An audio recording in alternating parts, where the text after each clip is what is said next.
एक मोठी बातमी आपण पाहणार आहोत। जळगाव जिल्ह्यामध्ये पुढील आठवडाभर उष्णतेची लाट राहणार असल्याचा इशारा हवामान विभागाकडून देण्यात आलेला आहे।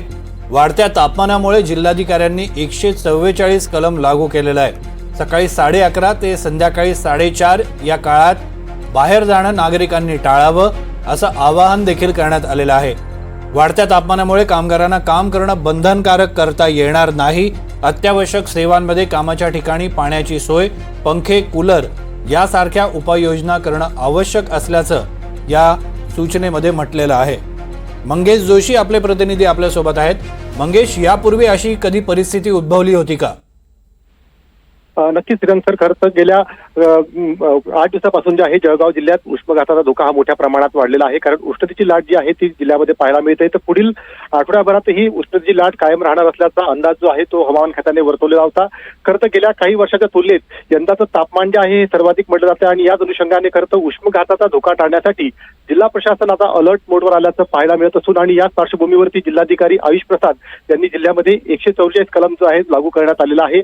या कलमान्वये खरं तर जे काही अंग मेहनत करणारे कामगार असतील यांच्याकडून काम करून घेणं बंधनकारक जे करता आहे त्याच्यावर खरं तर कारवाई करण्याचा देखील इशारा जो आहे या कलमा अंतर्गत जे आहे देण्यात आलेला आहे।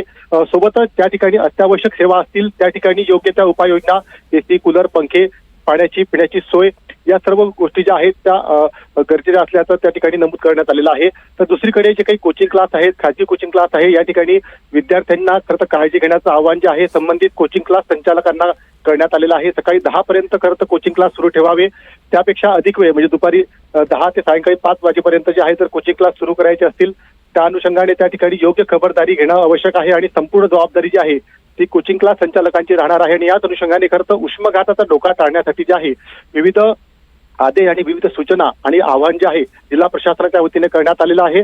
पुढील आठवडाभर खरं तर हा उष्माघाताचा धोका राहणार आहे आणि याच अनुषंगाने प्रशासन आता अलर्ट मोडवर आल्याचं पाहायला मिळते आहे। शिरन सर, धन्यवाद मंगेश, तुम्ही दिलेल्या या संपूर्ण माहितीबद्दल।